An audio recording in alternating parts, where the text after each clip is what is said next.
ओम नमो भगवते वासुदेवाय। स्वागत है आप सभी का हमारे चैनल पर। आज है बृहस्पतिवार और आज के दिन बृहस्पतिवार का व्रत करने से, कथा सुनने से सभी प्रकार की मनोकामनाएं पूर्ण होती हैं।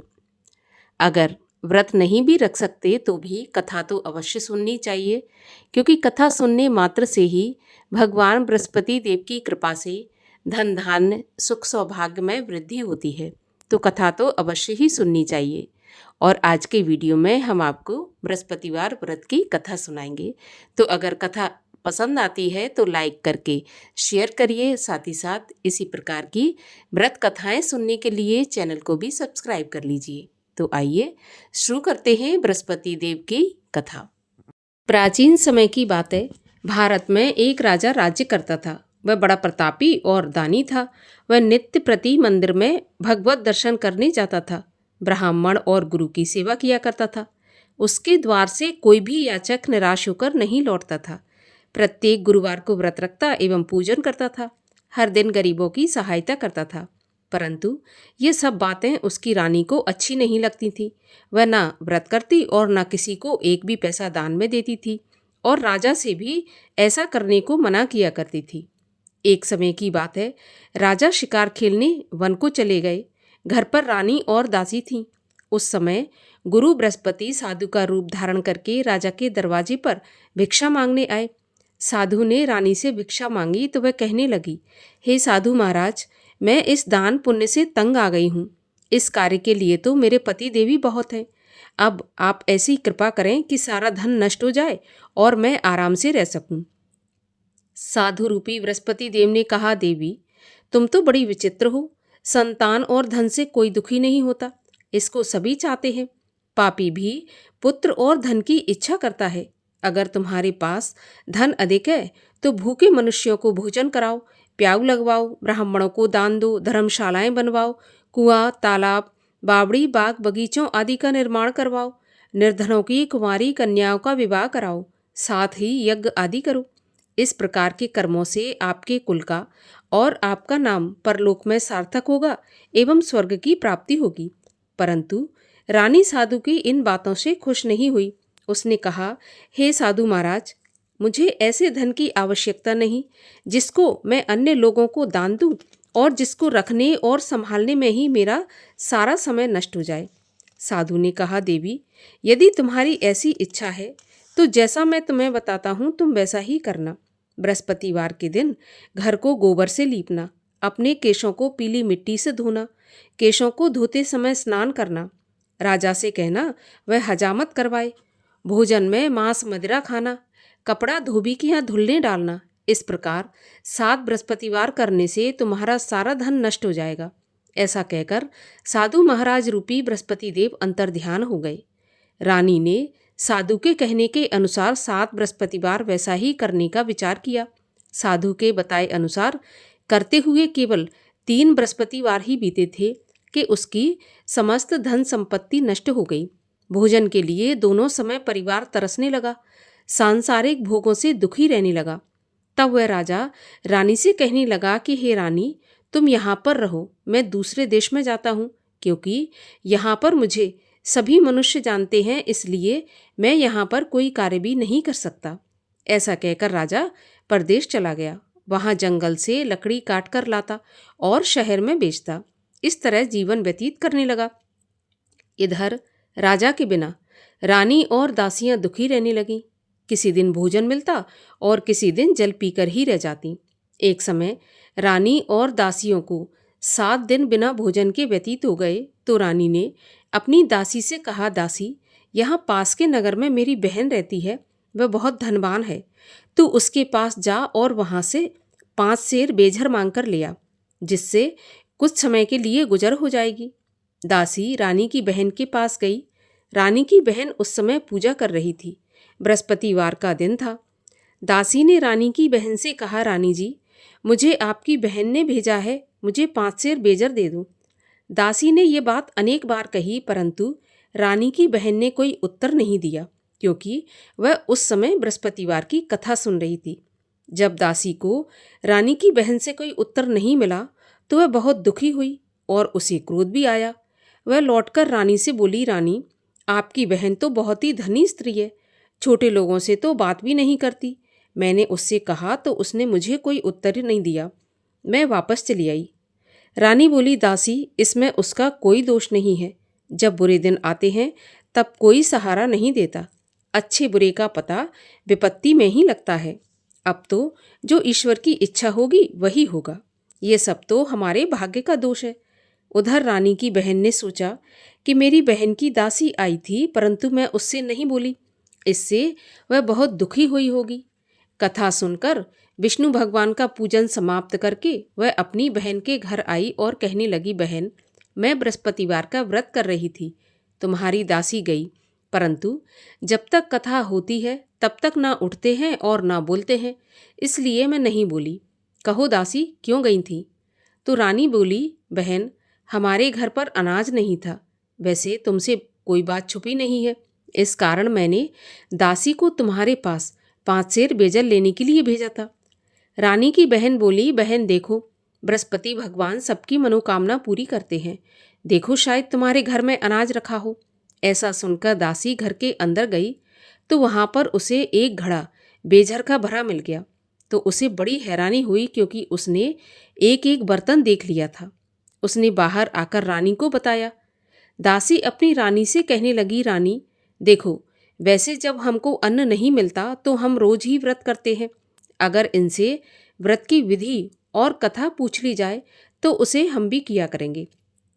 दासी के कहने पर रानी ने अपनी बहन से बृहस्पतिवार व्रत के बारे में पूछा तो उसकी बहन ने बताया, बृहस्पतिवार के व्रत में चने की दाल और मुनक्का से विष्णु भगवान का केले की जड़ में पूजन करें और दीपक जलाएं, पीला भोजन करें तथा कथा सुनें। इस प्रकार करने से गुरु भगवान प्रसन्न होते हैं, अन्न, पुत्र, धन देते हैं और सभी मनोकामना पूर्ण करते हैं। व्रत और पूजन की विधि बताकर रानी की बहन अपने घर लौट आई। रानी और दासी दोनों ने निश्चय किया कि बृहस्पति देव भगवान का पूजन अवश्य करेंगे। 7 रोज के बाद जब बृहस्पतिवार आया तो उन्होंने व्रत रखा। घुड़साल में जाकर चना और गुड़ बीन लाई तथा उसकी दाल से केले की जड़ तथा विष्णु भगवान का पूजन किया। अब पीला भोजन कहाँ से आए? दोनों बड़ी दुखी हुई, परंतु उन्होंने व्रत किया था, इस कारण बृहस्पति भगवान प्रसन्न थे। एक साधारण व्यक्ति के रूप में वे 2 थालों में सुंदर पीला भोजन लेकर आए और दासी को देकर बोले, दासी, यह भोजन तुम्हारे और रानी के लिए है, तुम दोनों भोजन करना। दासी भोजन पाकर बड़ी प्रसन्न हुई और रानी से बोली, रानी जी, भोजन कर लो। रानी को भोजन आने के बारे में कुछ पता नहीं था, इसलिए वह दासी से बोली, जा तू ही भोजन कर, क्योंकि तू हमारी व्यर्थ में हंसी उड़ाती है। तो दासी बोली, एक व्यक्ति भोजन दे गया है। रानी कहने लगी, वह भोजन तेरे लिए दे गया है तो तू ही भोजन कर। दासी ने कहा, वह व्यक्ति हम दोनों के लिए 2 थालों में भोजन देकर गया है, इसलिए मैं और आप दोनों ही साथ साथ भोजन करेंगी। दोनों ने गुरु भगवान को नमस्कार करके भोजन प्रारंभ किया। उसके बाद वे प्रत्येक बृहस्पतिवार को गुरु भगवान का व्रत और पूजन करने लगी। बृहस्पति भगवान की कृपा से उनके पास धन हो गया, परंतु रानी फिर पहले की तरह से आलस करने लगी। तब दासी बोली, देखो रानी, तुम पहले भी इस प्रकार आलस करती थी, तुम्हें धन के रखने में कष्ट होता था, इस कारण सभी धन नष्ट हो गया। अब गुरु भगवान की कृपा से धन मिला है तो फिर तुम्हें आलस होता है। बड़ी मुसीबतों के बाद हमने ये धन पाया है, इसलिए हमें दान पुण्य करना चाहिए। भूखे मनुष्यों को भोजन कराओ, प्याऊ लगवाओ, ब्राह्मणों को दान दो, कुआं, तालाब, बावड़ी आदि का निर्माण करवाओ, मंदिर, पाठशाला बनवाकर दान दो, कुंवारी कन्याओं का विवाह करवाओ। धन को शुभ कार्यों में खर्च करो, जिससे तुम्हारे कुल का यश बढ़े और स्वर्ग प्राप्त हो तथा पितृ प्रसन्न हो। दासी की बात मानकर रानी इसी प्रकार के कर्म करने प्रारंभ कर दिए। उसका काफी यश फैलने लगा। एक दिन रानी और दासी आपस में विचार करने लगीं कि ना जाने राजा किस दशा में होंगे, उनकी कोई खोज खबर नहीं है। गुरु भगवान से उन्होंने प्रार्थना की और भगवान ने रात्रि में राजा को सपने में कहा कि हे राजा, उठ, तेरी रानी तुझको याद करती है, अब अपने देश को लौट जा। राजा प्रातःकाल उठा। वह विचार करने लगा कि स्त्री जाति खाने और पहनने की ही साथी होती है, पर भगवान की आज्ञा मानकर वह अपने नगर को चलने के लिए तैयार हुआ। जब राजा परदेश गया तो परदेश में बहुत दुखी रहने लगा था। प्रतिदिन जंगल से लकड़ी बीन कर लाता और उसे शहर में बेचकर अपने दुखी जीवन को बड़ी कठिनता से व्यतीत करता था। एक दिन राजा दुखी हो अपनी पुरानी बातों को याद करके रोने लगा। उस जंगल में बृहस्पति देव एक साधु का रूप धारण करके आए और राजा के पास आकर बोले, लकड़हारे, तुम इस सुनसान जंगल में किस चिंता में बैठे हो, मुझे बताओ। ये सुनकर राजा के नेत्रों में जल भर आया और साधु की वंदना करके बोला, प्रभु आप सब कुछ जानने वाले हैं। इतना कहकर राजा ने साधु को अपनी संपूर्ण कहानी सुना दी। महात्मा तो दयालु होते हैं। वे राजा से बोले, राजा तुम्हारी पत्नी ने बृहस्पति देव के प्रति अपराध किया था, जिसके कारण तुम्हारी ये दशा हुई। अब तुम किसी प्रकार की चिंता मत करो, भगवान तुम्हें पहले से अधिक धन देंगे। देखो, तुम्हारी पत्नी ने बृहस्पतिवार का व्रत प्रारंभ कर दिया है। अब तुम भी बृहस्पतिवार का व्रत करके चने की दाल और गुड़ जल के लोटे में डालकर केले का पूजन करो। फिर कथा कहो या सुनो, भगवान तुम्हारी सभी मनोकामनाओं को पूर्ण करेंगे। साधु को प्रसन्न देखकर राजा बोला, प्रभु मुझे लकड़ी बेचकर इतना पैसा नहीं बचता जिससे भोजन करने के उपरांत कुछ बचा सकूं। मैंने रात्रि में अपनी रानी को व्याकुल देखा है। मेरे पास कोई साधन नहीं जिससे उसका समाचार जान सकूं, और फिर मैं बृहस्पति देव की क्या कहानी कहूं, ये भी मुझको मालूम नहीं है। तो साधु ने कहा, राजा तुम किसी बात की चिंता मत करो। बृहस्पतिवार के दिन रोज की तरह लकड़ियां लेकर शहर में जाओ। तुम्हें रोज से दुगना धन प्राप्त होगा, जिससे तुम भली भांति भोजन कर लोगे और बृहस्पति देव की पूजा का सामान भी आ जाएगा। और बृहस्पतिवार की कहानी भी इस प्रकार से है। प्राचीन काल में एक बहुत ही निर्धन ब्राह्मण था। उसके कोई संतान नहीं थी। वह नित्य पूजा पाठ करता, परंतु उसकी स्त्री बहुत मलिनता के साथ रहती। वह न स्नान करती और न किसी देवता का पूजन करती। प्रातःकाल उठते ही सबसे पहले भोजन करती, बाद में कोई अन्य काम करती। ब्राह्मण देवता बहुत दुखी रहते थे। पत्नी को बहुत समझाते, परंतु उसका कोई परिणाम न निकलता। भगवान की कृपा से ब्राह्मण की स्त्री की कन्या उत्पन्न हुई। वह कन्या अपने पिता के घर में बड़ी होने लगी। वह बालिका प्रातः स्नान करके भगवान विष्णु का जप करती, बृहस्पतिवार का व्रत भी करने लगी। पूजा पाठ समाप्त करके स्कूल जाती तो अपनी मुट्ठी में जौ भर के ले जाती और पाठशाला के मार्ग में डालती जाती। वही जौ स्वर्ण के हो जाते तो लौटते समय उनको बीनकर घर ले आती। एक दिन वह बालिका सूप में उन सोने के जौ को फटक कर साफ कर रही थी। तभी उसकी माँ ने देख लिया और कहा, बेटी सोने के जौ को फटकने के लिए सोने का सूप होना चाहिए। दूसरे दिन गुरुवार था। इस कन्या ने व्रत रखा और बृहस्पति देव से प्रार्थना करके कहा कि प्रभु, यदि मैंने सच्चे मन से आपकी पूजा की हो तो मुझे सोने का सूप दे दो। बृहस्पति देव ने उसकी प्रार्थना स्वीकार कर ली। रोजाना की तरह वह कन्या जौ फैलाती हुई स्कूल चली गई। स्कूल से लौटकर जब वह जौ बीन रही थी तो बृहस्पति देव की कृपा से उसे सोने का सूप मिला। उसे वह घर ले आई और उसमें जौ साफ करने लगी, परंतु उसकी माँ का वही ढंग रहा। एक दिन की बात है, वह कन्या सोने के सूप में जौ साफ कर रही थी। उस समय उस नगर का राजकुमार वहां से होकर निकला। इस कन्या के रूप और कार्य को देखकर उस पर मोहित हो गया और राजमहल में आकर भोजन तथा जल त्याग कर उदास होकर लेट गया। जब राजा को राजकुमार द्वारा अन्न जल त्यागने का समाचार ज्ञात हुआ तो अपने मंत्रियों के साथ अपने पुत्र के पास गए और बोले, बेटा तुम्हें किस बात का कष्ट है? किसी ने अपमान किया है अथवा कोई और कारण है? मुझे बताओ, मैं वही करूँगा जिससे तुम्हें प्रसन्नता हो। तो राजकुमार ने अपने पिता की बातें सुनी तो बोला, मुझे आपकी कृपा से किसी बात का दुख नहीं है। किसी ने मेरा अपमान नहीं किया, परंतु मैं उस लड़की के साथ विवाह करना चाहता हूँ जो सोने के सूप में जौ साफ कर रही थी। यह सुनकर राजा आश्चर्य में पड़ गया और बोला, बेटा इस तरह की कन्या का पता तुम ही लगाओ, मैं उसके साथ तुम्हारा विवाह अवश्य करवा दूंगा। राजकुमार ने राजा को उस लड़की के घर का पता बताया। मंत्री उस लड़की के घर गया और राजा का आदेश ब्राह्मण को सुनाया। कुछ ही दिन के बाद ब्राह्मण की कन्या का विवाह राजकुमार के साथ संपन्न हो गया। कन्या के घर से जाते ही उस ब्राह्मण देवता के घर में पहले की भांति गरीबी का निवास हो गया। अब भोजन के लिए भी अन्न बड़ी मुश्किल से मिलता था। एक दिन दुखी होकर ब्राह्मण देवता अपनी पुत्री से मिलने गए। बेटी ने पिता की दुखी अवस्था को देखा और अपनी माँ का समाचार पूछा तो ब्राह्मण ने सारा हाल कह दिया। कन्या ने बहुत सा धन देकर अपने पिता को विदा कर दिया। इस तरह ब्राह्मण का कुछ समय सुखपूर्वक व्यतीत हो गया, लेकिन कुछ दिन के बाद फिर वही हाल हो गया।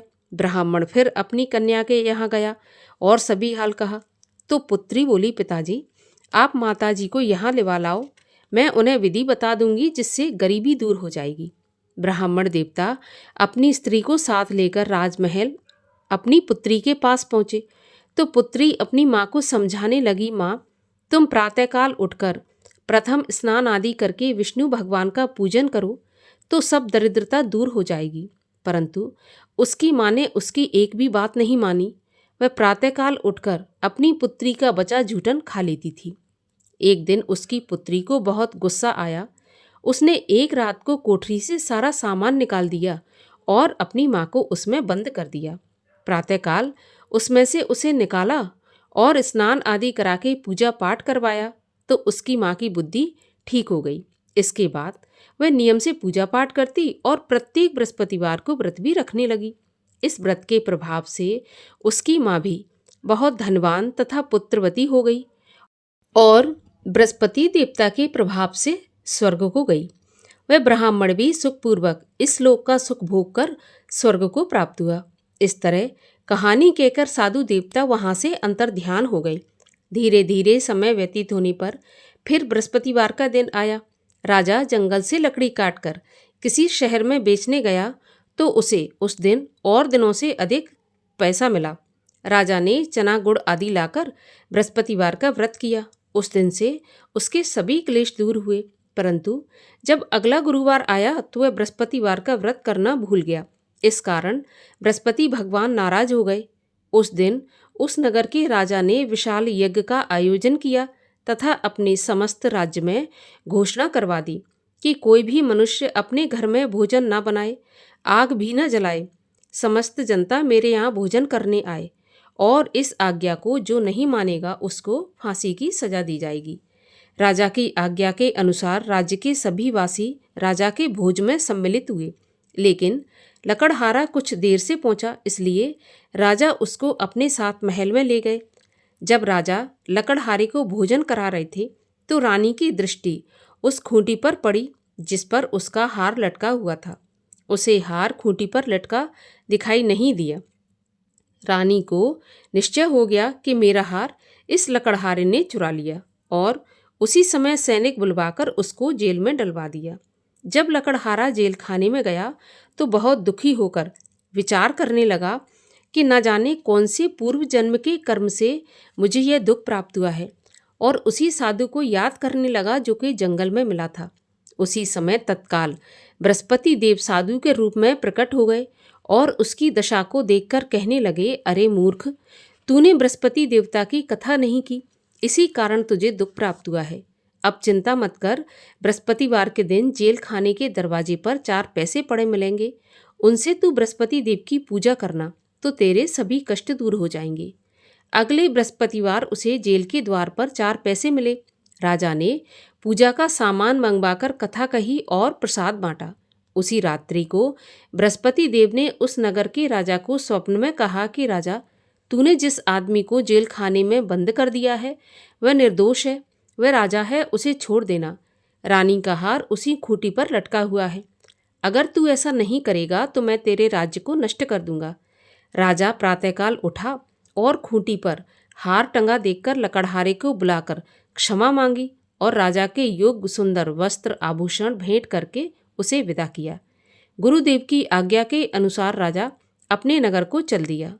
राजा जब नगर के निकट पहुंचा तो उसे बड़ा आश्चर्य हुआ।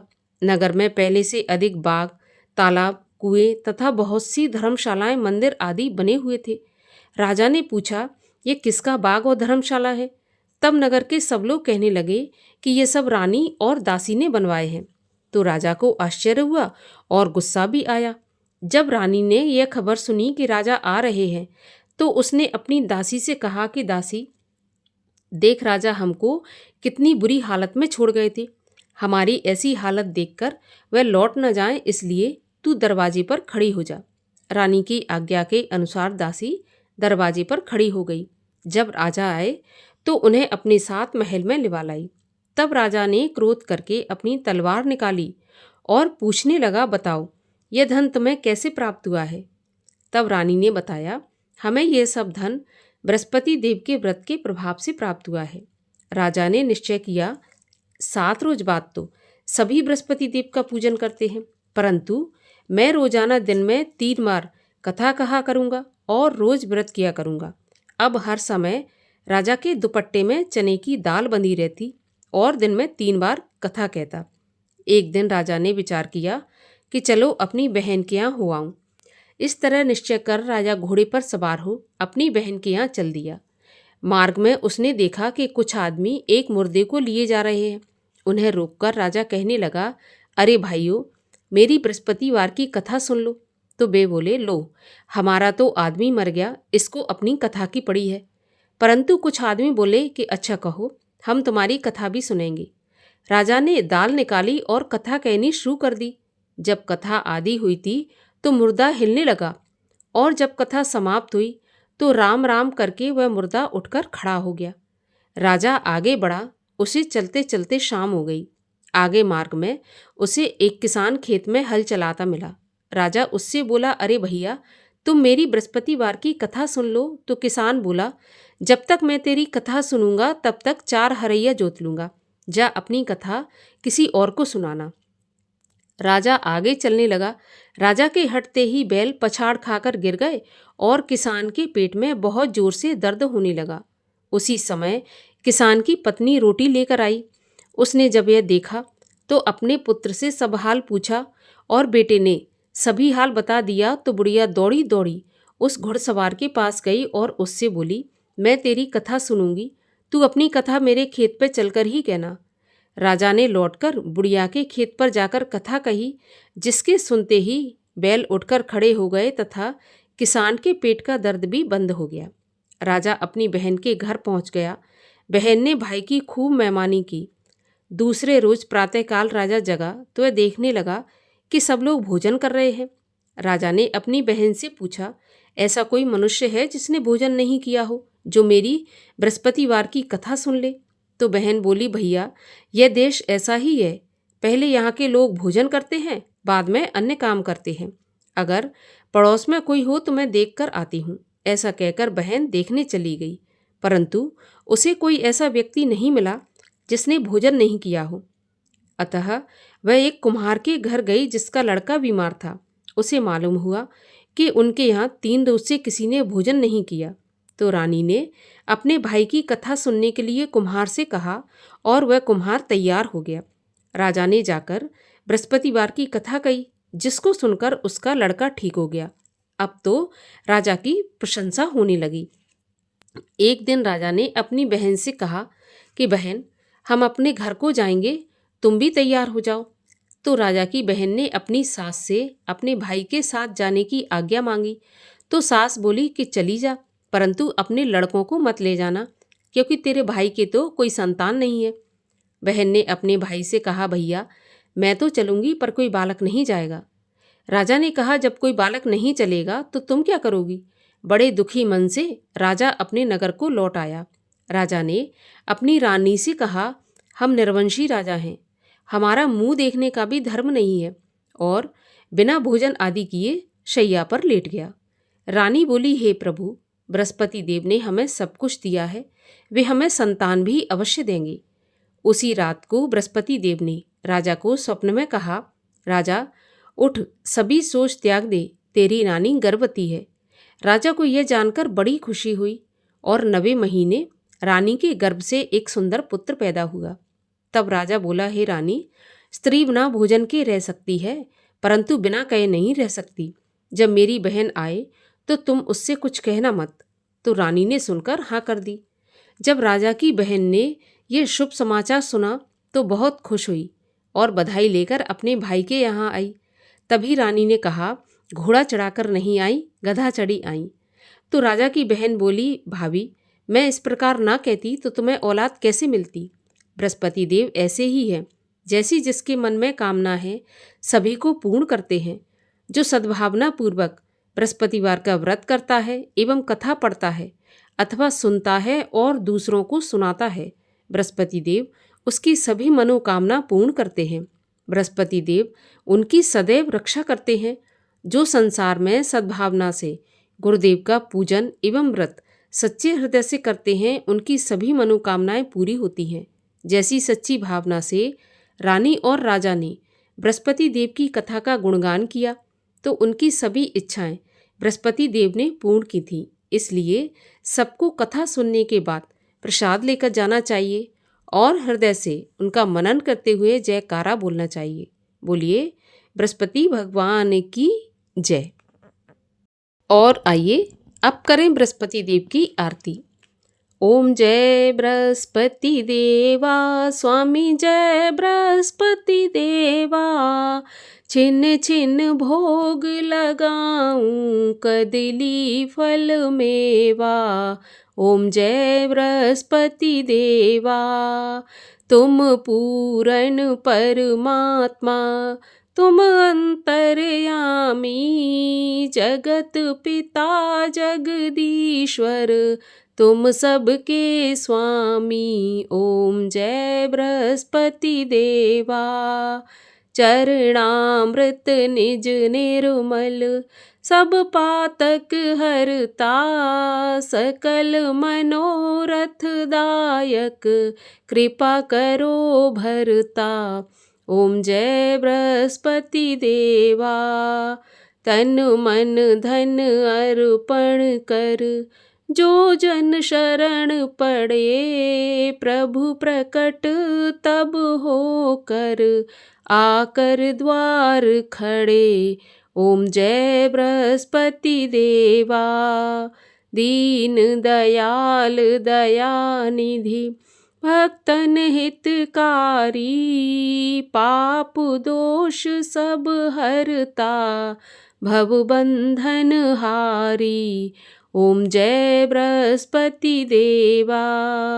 सकल मनोरथ दायक, सब संशय हारो, विषय विकार मिटाओ, संतन सुखकारी।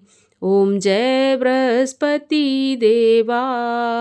जो कोई आरती प्रभु की, प्रेम सहित गावे, जेठानंद आनंद कर, सो निश्चय पावे। ओम जय बृहस्पति देवा। बोलिए विष्णु भगवान की जय, बृहस्पति देव भगवान की जय।